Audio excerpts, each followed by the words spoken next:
Hello नमस्ते भाइ, के छ हालको? नमस्ते दाई, हजुर के छ? मेरो ठाउँ सन्चै भनौँ। अनि तिम्रो नाम चाहिँ के पर्यो होला? मेरो नाम रोशन काकी, म चाहिँ सिन्धुलीबाट हो। अनि यहाँ चाहिँ कुन युनिभर्सिटीमा पढ्छौ नि तिमी?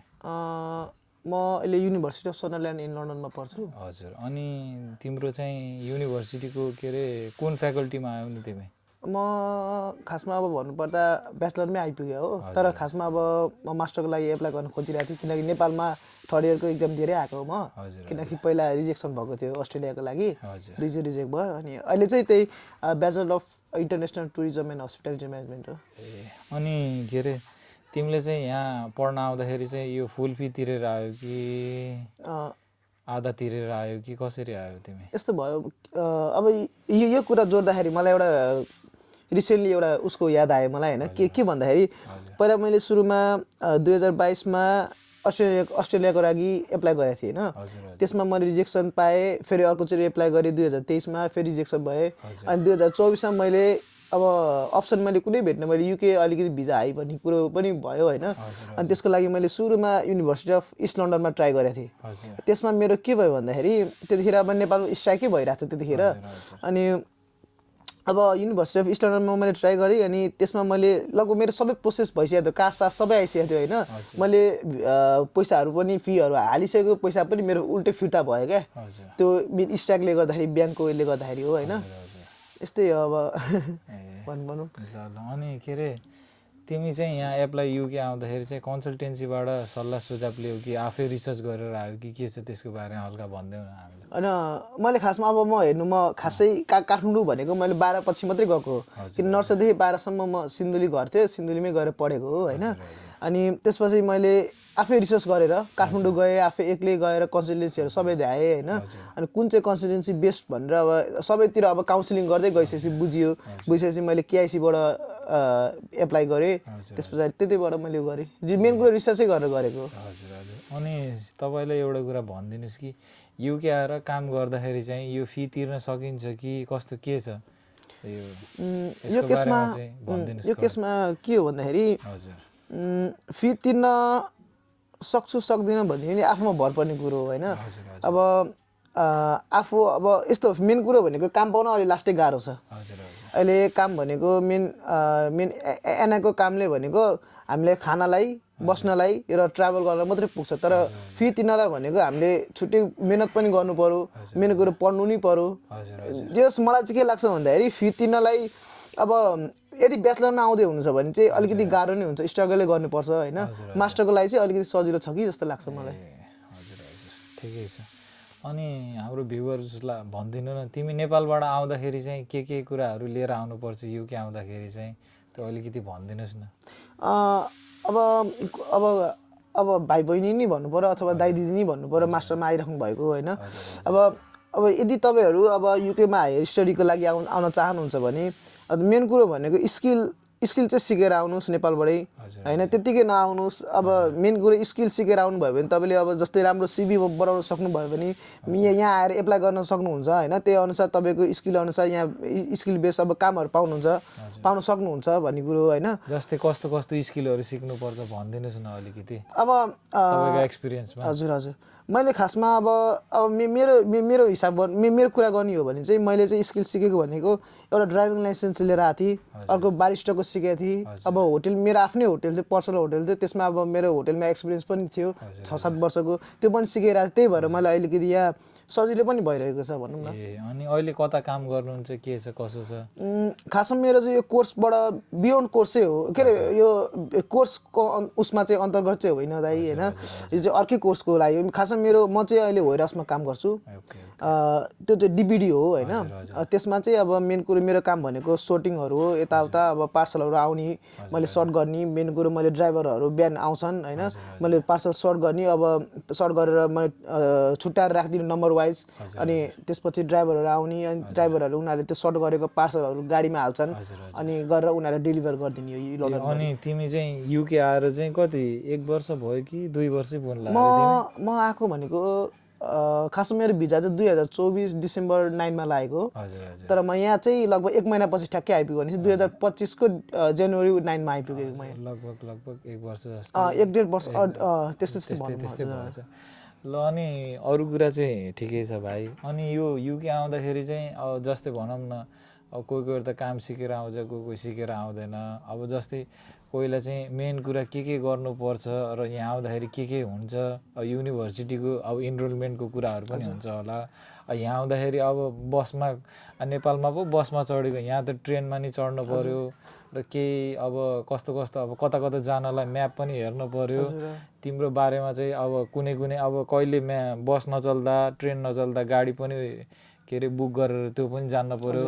हो त्यसको बारेमा चाहिँ के अलिकति थोरै भनिदिनु न तिम्रो एक्सपिरियन्समा। अब जस्तै कोही अब न्यू कमर्सहरू भनौँ, अब जो युके आइराख्नु भएको छ उहाँको लागि अब सुरुमा भनेको तपाईँले मेन एउटा माइन्डसेट के गर्नु भन्दाखेरि मेन कुरो तपाईँ सुरुमा आउँदाखेरि के गर्नुहुन्छ भन्दाखेरि अब घुम्न चाहनुहुन्छ भनौँ न होइन। अब नयाँ अब किनभने सुरुमै आइएछ, काम खोज्नु पऱ्यो मेन कुरो होइन, पढ्नु नै पऱ्यो। हामीले पढ्न मात्रै होइन कि अब आफूलाई कसरी अब डेली गर्नु पऱ्यो अनि इन्भेस्ट गर्नु पऱ्यो होइन, खर्च यताउता जुटाउनु सक्नु पऱ्यो नि त। अनि कुरा के भन्दाखेरि अब फेरि एकचोटि क्वेसन भन्नुहोस् त, म अलिकति कन्फ्युज भएँ। ठिकै छ, होइन यहाँ चढ्दाखेरि चाहिँ रेलवे कार्डहरू फोटो कार्डहरू हुन्छ जस्तै हो, त्यस्तोमा चाहिँ तपाईँले केही लिनुभएको छ कि रेलवे कार्ड लिनु हो कि फोटोस्टर कार्ड लिनुभयो, त्यसको युजेसहरू पनि भनिदिनु के कस्तो छ। अब अनि सर्वप्रथम भनेको आफूले सुरुमा माइन्डसेटमा के याद गर्नु पऱ्यो भन्दाखेरि सुरुमा आउने बेलामा हजुरले अथवा सुरुमै तपाईँ आउने बित्तिकै तपाईँको ब्याङ्क कार्ड खुलेको हुँदैन। त्यसको लागि तपाईँले ओस्टर कार्ड किन्नुपर्छ होइन, त्यो लगभग 7-8 पाउन्ड कति पर्छ होइन। अब सुरुमा तपाईँले ओस्टर कार्डमा टपअप गर्नुपर्छ। त्यसमा आफ्नो अब नेपालबाट कति पैसा लिएर आउनु छ अब त्यही अनुसार फरक पनि पर्छ होइन। तपाईँ धेरै पर्दैन 10-20 पाउन्डहरू ओस्टरमा टपअप गरेर अब तपाईँ ट्रेन भयो, ट्रान्सपोर्टेसन भन्ने मिन्स अफ ट्रान्सपोर्टेसनमा अब जस्तै ट्रेनमा त्यस पछाडि बसमा हुन्छ नि अब ट्राभल गर्नु तपाईँ सक्नुहुन्छ। त्यसमा ओस्टर कार्डले तपाईँलाई धेरै हेल्पफुल गराउँछ। अनि त्यसपछि अब के हुन्छ भन्दाखेरि तपाईँले ओस्टर कार्ड बनाउनु भयो, युनि जानुभयो, अनि युनि गइसकेपछि तपाईँको इनरोलमेन्ट हुन्छ। इनरोलमेन्ट भइसकेपछि के गर्ने भन्दाखेरि इनरोलमेन्ट गइसकेपछि तपाईँको त्यो एउटा सर्टेन स्टुडेन्ट आइडी नम्बर हुन्छ होइन। हो त्यो स्टुडेन्ट आइडी नम्बरबाट तपाईँले के गर्नुपर्छ भन्दाखेरि ओस्टर कार्डको स्टुडेन्ट ओस्टर कार्ड बनाउनु पाइयो। त्यो भनेको तपाईँले जस्तै ट्राभल गर्दाखेरि अब यहाँ भनेको लन्डनमा के छ भन्दाखेरि जोन 1 देखि जोन 5, 6 यस्तो छ है। तपाईँको जोन जति जोन उता जानुभयो त्यति तपाईँको पैसा अलिकति बेसी लाग्ने हो। त्यसको लागि यदि डिस्काउन्ट पाउनु छ भने स्टुडेन्ट डिस्काउन्ट पनि को सुविधा छ यहाँ होइन। हो त्यसको लागि चाहिँ 18+ अथवा स्टुडेन्ट ओस्टर कार्ड बनाउनु भयो भने धेरै हेल्पफुल हुन्छ भन्ने कुरा छ। अनि के अरे तिमीलाई जस्तै यहाँ आउँदाखेरि काम पाउन दुःख भयो कि गाह्रो भयो, यसको बारेमा पनि थोरै हामीलाई भनिदिनुहोस् न ल। काम पाउँदा के छ तिम्रो? काम पाउन दुःखै भयो दाइ, किनकि म खासमा मैले कसैकोबाट हेल्प पनि लिइनँ होइन। म अब यहाँ चिनेको नि कोही थिएन, मैले आफै आएर स्ट्रगल गरेँ। अब मेन कुरो भनेको मैले सुरुमा अब काम खोज्ने क्रममा म यहाँबाट मैले इल्फोर्डमा बस्छु। म पहिला हिथ्रो मतलब एयरपोर्टकै साइडमा गएर म उतातिर गएर काम खोज्न जान्थेँ। म एक्लै जान्थेँ म होइन, कोही पनि जाँदैन थियो, म एक्लै जान्थेँ। अब आफै अब मैले काम खोजेँ, एजेन्सीहरू खोजेँ, राम्रो एजेन्सीहरू रिसर्च गरेँ, त्यसबाट खोजेँ। त्यसरी त्यही अनुसार अहिले त्यही एजेन्सीबाट अहिले चाहिँ म एजेन्सीको उसमा छुइनँ, अहिले मैले कन्ट्र्याक्ट पाइसकेको छु। त्यसले गर्दाखेरि जस गाह्रै छ काम भनौँ न, काम पाउनलाई मैले धेरै स्ट्रगल गरेँ भनौँ न। जस रिफर पायो भने चाहिँ काम पाउन हजुर रिफर पायो भने चाहिँ केही काम गर्न अलिक सजिलो हेल्पफुल हुन्छ।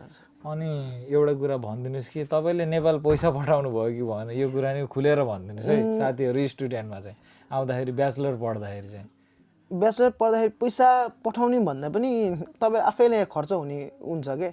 अब मेन कुरो पठाउने भनेको 10-15,000, 20,000, 25,000 भनेको अब त्यो कहिलेकाहीँ केही अकेजनमा अथवा कहिलेकाहीँ आफूलाई सबै कुराहरू यताउता अब सबै म्यानेज भइसकेपछि अलिकति बचेको रकम अथवा सेभिङ गरेको रकम हुन्छ। हो त्यो जस्तो फी पनि तिर्नुपर्ने हेर्नु। ब्याचलरमा आउनलाई चाहिँ गाह्रो छ। मास्टरमा इनकेस मास्टरमा हो भने चाहिँ पठाउन सकिन्छ भन्ने कुरो मलाई अलिकति लाग्छ। हजुर ल। अनि एउटा कुरा चाहिँ तपाईँको एक्सपिरियन्समा भनिदिनु कि युके आउनु बेस्ट डिसिजन थियो कि गल्ती भयो कि के छ तपाईँको अप्सनमा चाहिँ, यो भनिदिनुहोस् त ल खुलेर त।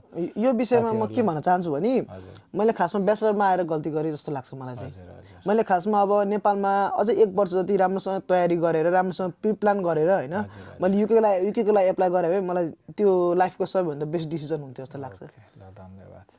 अनि एउटा कुरा चाहिँ मलाई एकदम खड्किरहेको, जस्तै यहाँका स्टुडेन्टहरूले चाहिँ कहिले अब हुन्छ नि त कहिले एसाइनमेन्ट गर्नुपर्छ कहिले काममा जानुपर्छ कहिले कामबाट आएर पकाएर खानु नि पर्छ र यहाँको लाइफ चाहिँ कतिको एकदम मेन्टल्ली प्रेसर छ कि सजिलै छ कि स्ट्रेस ह्यान्डल गर्न सकिन्छ कि सकिन्न तपाईँले चाहिँ यो बारे अलिकति भनिदिनुहोस् ल खुलेर अब यो विषयमा चाहिँ मान्छेको पर्सपेक्टिभ हुन्छ नि अब आफू कतिको अब सानोदेखि कतिको भोगेको छ भन्ने कुरो अब म चाहिँ सानोदेखि यताउता अब दुःख सुख यताउता सबै कामहरू गरिरहेको बानी मलाई चाहिँ खासै त्यस्तो स्ट्रेसफुल लागेन अब कोही नयाँ मान्छे हुनुहुन्छ जस्तै अब परिवारकै उसमा बस्नुहुन्थ्यो अथवा केही काम गर्नु हुँदैन थियो पढ्न जाने आउने साथीभाइसँग गर्ने उहाँहरूलाई चाहिँ अलिकति गाह्रो हुन्छ जस्तो लाग्छ है मलाई चाहिँ त्यस्तो खासै स्ट्रेसफुल हुन त हुन्छ सुरुमा अब घरको याद आउने काम नभएको बेलामा कामको टेन्सन हुन्छ कसरी गुजारा चलाउने भन्ने कुरो हुन्छ होइन तर मलाई चाहिँ खासै त्यस्तो स्ट्रेसफुल चाहिँ छैन भनौँ अहिले अनि अब धेरै लामो पनि नगरौँ अनि भाइलाई चाहिँ अहिलेसम्म लगभग सबै विषयमा त पास हुनुभएकै छ होला हजुर भइसक्यो अनि यहाँ चाहिँ लास्ट एउटा मेन क्वेसन भनेको चाहिँ अब युके र नेपालको वेदरको बारेमा पनि भनिदिनु साथीहरूलाई कस्तो छ के छ अब हजुर अब यो चाहिँ मेन कुरै भनौँ होइन किनभने मेन भनेको आफ्नो सस्टेन हुनलाई अब जस्तै आफूले कस्तो खालको अब वेदर छ युकेमा कस्तो खालको युके नेपालमा छ भन्ने कुरो अब खासमा हेर्ने हो भने नेपालमा र यहाँ चाहिँ अलिकति म डिफ्रेन्सै मान्छु तर होइन नर्मली हुनसक्छ तर खासमा युकेमा चाहिँ तपाईँ हजुरहरूको 12 महिना चिसै हुन्छ भन्दा नि भयो अलिकति न्यानो लुगा ल्याएर आउनु अब त्यो छोटो अब हुन्छ नि अब समरमा लाउने लुगा भन्दा नि अब हेर्नु अहिले हिजोबाट समर टाइम सुरु भयो हाम्रो यहाँ समर टाइम सुरु भयो भने बाहिरको वेदर हेऱ्यो भने अहिले लगभग 6 डिग्री 7 डिग्री होइन जस्ट फिल लाइक अब